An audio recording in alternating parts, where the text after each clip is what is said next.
The South Busway Rehab project was a project that the intent was to restore the pavement. There's about 1.3 miles of failing pavement on the project. And we tried to be very innovative with how we did it by using a technique called crack and seat. Normally, when you repave a road, you can mill off the top layers of the asphalt and then build it back up.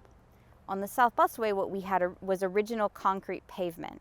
So we wanted to maintain that in place instead of digging it up. The crack and seat process uses a machine to fracture the concrete and seat it further down in so that then the new asphalt can be overlaid. So by doing that, we were really able to try to minimize disruption and keep the shutdowns of the whole busway to a minimum. Another good thing that we were able to do in this project was really relook at our stations, like Whited stations and Edgebrook stations, to try to make them more ADA accessible and more friendly by adding new wayfinding signage and updating the shelters. Because we were raising the whole roadway profile, we also were redoing all the curbs and the gutters and the sidewalks and giving everyone a smooth new surface to stand on to wait for your buses.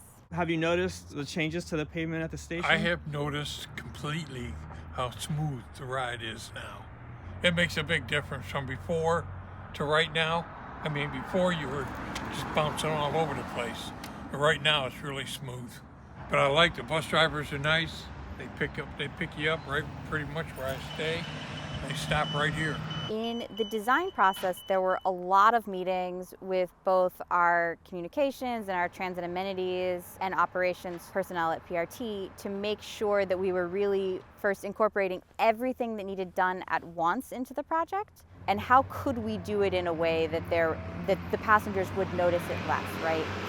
So we did that by using temporary signals, and so keeping everything sort of one lane at a time, but being able to maintain busway operations for most of the project. We also had to do a few short-term weekend closures of the busway. And when we did that, we placed permanent signage down on Route 51 to let passengers know where the stops were ahead of time and make sure that they were comfortable with where those were going to be. So when there was a weekend shutdown, everyone knew where to go each time, and we had some consistency to it.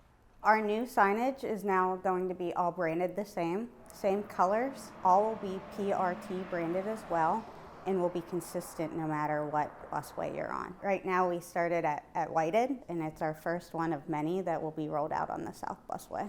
So we did put up this new wayfinding signage, but we also put up some at the bottom of the stairs. We recoated these stairs to really help improve their longevity, and we did new handrails. We also added new wayfinding signage to help direct people into the station either by the steps or around on Jacob Street where there's an easier ADA access. For people that are riding the bus that might be unfamiliar with the area, just showing what streets you're exiting on can have a huge impact for someone that's not familiar with the system. The project involved several bridge repairs. We tried to rehabilitate all the bridges along the busway, as well as the Wheeling and Lake Erie Railroad Bridge, which goes over the busway. We gave it a nice fresh coat of paint. We did some concrete repairs, repairs to really make it both look and last longer. WTS is an organization for women in transportation, all forms of transportation and not just engineers. And they give out an award every year called their Innovative Transportation Project of the Year, which the South Busway was selected for due to its great senior leadership and its use of innovative techniques to complete the project. Yeah, I was really proud to work on a team that was really a woman-driven team, from the wayfinding to the project manager to the head engineer. Christy was really instrumental in helping me, and she really drove the wayfinding experience and made sure it was put on the forefront. I served as construction project manager, but it was certainly not me alone. The director of capital programs, Denise Ott, was very involved, as well as our director of transit amenities, Darcy Cleaver, as well as Jen Turner, who helped with wayfinding signage, PRT.